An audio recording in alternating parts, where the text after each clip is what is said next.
Hi, it's Steve. Today we're going to show you how to change the door catch on your dryer. It's a really easy job. All we're going to need is a Phillips screwdriver, a small flat blade screwdriver, or a pair of pliers. Let me show you how we do it.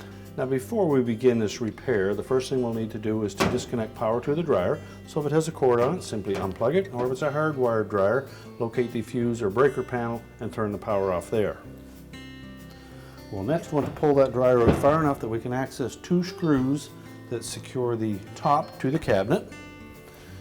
And we'll remove those two screws and just slide that top back about ½ an inch and then lift it off and set it aside.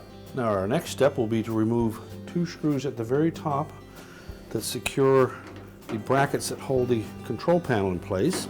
Then lift the control panel up, tilt it back out of the way. And then we'll remove the two top ones. We'll have to hold that panel up against the cabinet so that it doesn't become dislodged. Now our next step will be to open the door. We're going to remove these two screws just below the lint filter.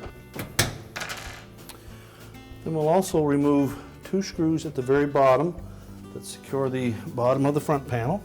And next we'll disconnect this 2-wire harness to the door switch. And we'll also remove a single black wire that is attached to the light bulb. And then we can remove the top two screws securing that front panel to the cabinet. And we'll want to support that whole assembly as we do that.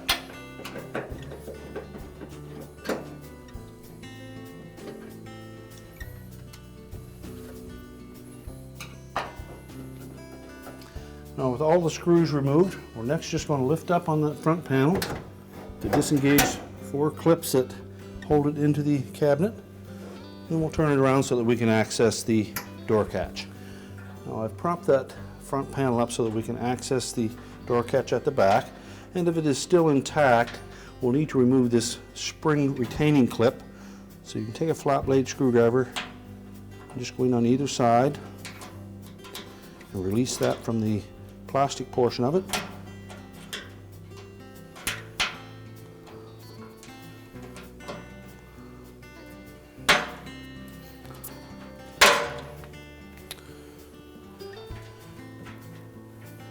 And then just press down on either the top or the bottom to release the plastic tab and push it out through the front.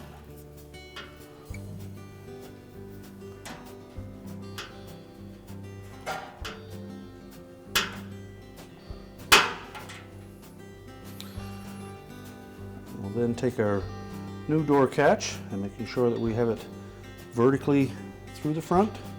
Just press it through until it snaps in place.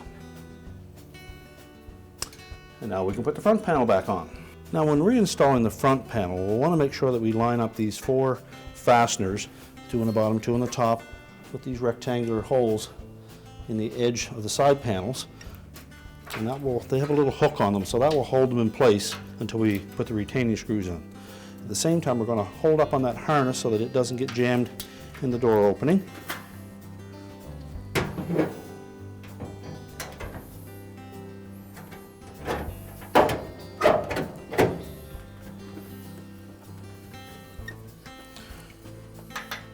So we'll next reconnect that black wire to the light bulb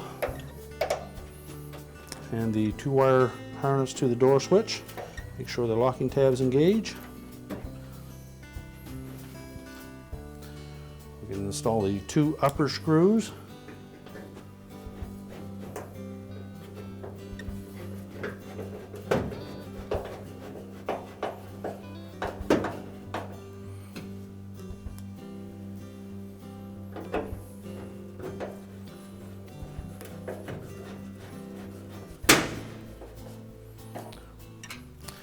Now we'll drop the control panel down into position, and you'll note that there are 3 locator tabs that line up with these rectangular holes. So make sure they're engaged, and then push it back into position.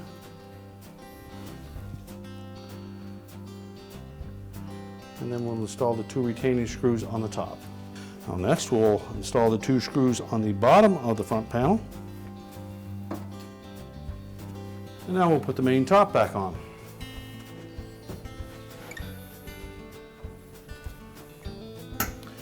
Now when installing the top, we want to make sure that we line up these slotted openings with tabs across the top of the console. So sit it down about 1/2 inch back from the console and carefully slide it forward, making sure that those tabs engage.